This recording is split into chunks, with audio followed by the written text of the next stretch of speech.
Ambassador Shyam Saran, Mr. Srivastava, distinguished scholars, mathematicians, dear friends, fellow members of IIC, Namaskar, a very good evening to you all. Let me begin by saying what a great pleasure it is to join you all at this conference of South Asia's manuscript traditions and mathematical contributions.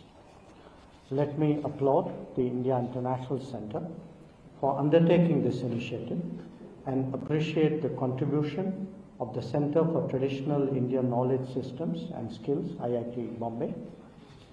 And I want to say that the Ministry of External Affairs and the ICCR, Nandini, I speak on your behalf, we are really proud to be a supporter of this project and would certainly like to continue that commitment.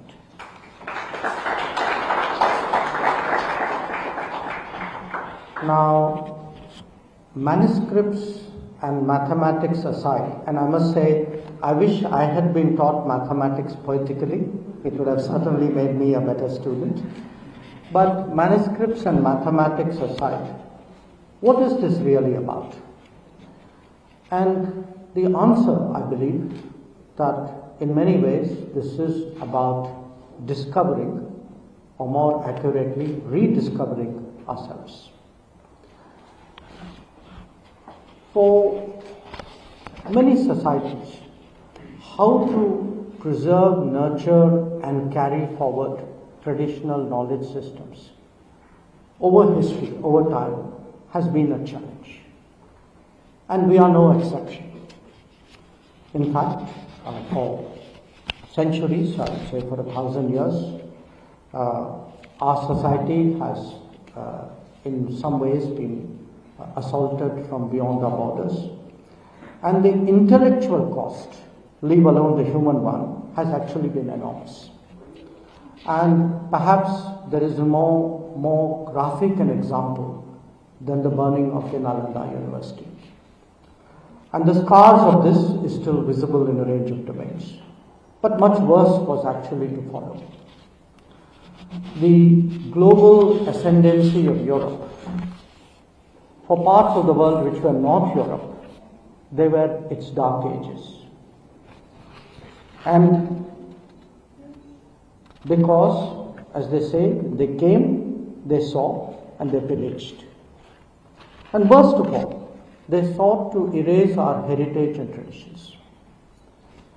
The legitimacy of British occupation, for example, was posited on the very denial of an Indian identity.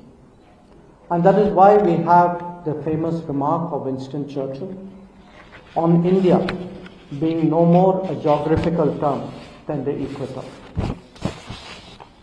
For 2 centuries, the achievements and accomplishments of Indian culture were run down as retrograde, if not worse. The myth was even perpetuated that India was actually a made in Britain invention. And that is, in a way, what our national movement really fought against. And they fought against it by demonstrating a deep and inherent unity and reviving our skills, our crafts, our products, and our intellectual traditions. And gave us actually the self-confidence to defeat colonialism. The achievement of independence, however, was a milestone and not a destination. The revival of India as a civilizational state has taken much more than that, and in some ways I would still say is work in progress. Now, in the period that followed, our debates in some ways position modernity as antithetical to tradition. And the result was that we neither valued our past as much as we should have, nor did we make sufficient efforts to rediscover it after centuries of suppression. To a considerable degree, I think this attitude, this approach was reinforced by a belief that external models and ideologies held the key to our progress. And we went through that period as well, with all the handicaps that were inherent.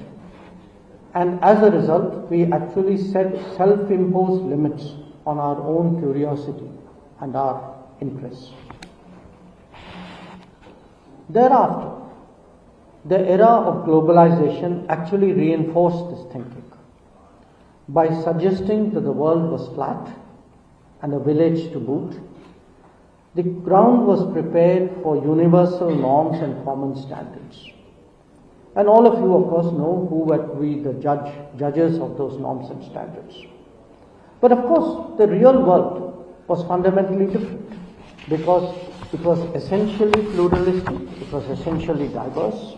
But though, mind you, it was bound together in many regions by faith, by culture, history, traditions and practices. Now, today, we are past the high tide of globalization and we seek to actually define it within a certain border, within a certain framework. And that evolution makes it easier to encourage studying specificities. In India's case, this is an exercise that holds immense possibilities. Understanding traditions and appreciating historical contributions is not just a theoretical exercise. It is very much part of building an identity, especially of a civilizational nature. There are many other pathways to that objective. Some are very routine, I would say almost mundane. Others are much more complex. So when we support a Vishwakarma tradition, when we promote one district, one product in this country, when we espouse yoga, when we popularize Ayurveda, or when we advocate consumption of Shree Anna, each one of them is a facet of that endeavor. Your gathering, I want to tell you, is a cutting edge of something very much more profound. After all, drops of water make an ocean, and every effort that helps forge a deeper sense of ourselves must be lauded. Friends, the world is passing through an extraordinary period of change. Its architecture is being re-engineered in front of our eyes, even as institutions and modes of interaction, even of behavior, undergo transformation. The political complexities are difficult enough, but its economic volatility has exceeded expectations. The cultural dimensions are still unfolding and will not be easy either. They have to capture the rebalancing of the last many decades, even as they reflect the backlash against globalization. The best response to this era is to intensify nation building, reinforce national identity, and without compromise pursue national interests. Beyond the obvious, what is at stake are the dignity and self-image of a people, their freedom to exercise choices, and their ability to withstand pressure. So, while recognizing the importance of engaging the world, and I would say even intensifying that process of engagement, there is today a really compelling argument for greater Atmanirbharta. It is natural to define that in material terms, but at the end of the day, this is built on the foundation of national self-confidence. This is not just for a government or for its policy makers to ensure. Every citizen, every segment of society, every walk of life can and do make a difference. Intellectual leadership is particularly critical to that endeavor. Who we were and what we are will decide who we will become. It is in that spirit that I join you all. Let me again extend my best wishes for this particular conference and for the continued success of the SAMHiTA initiative. Thank you very much.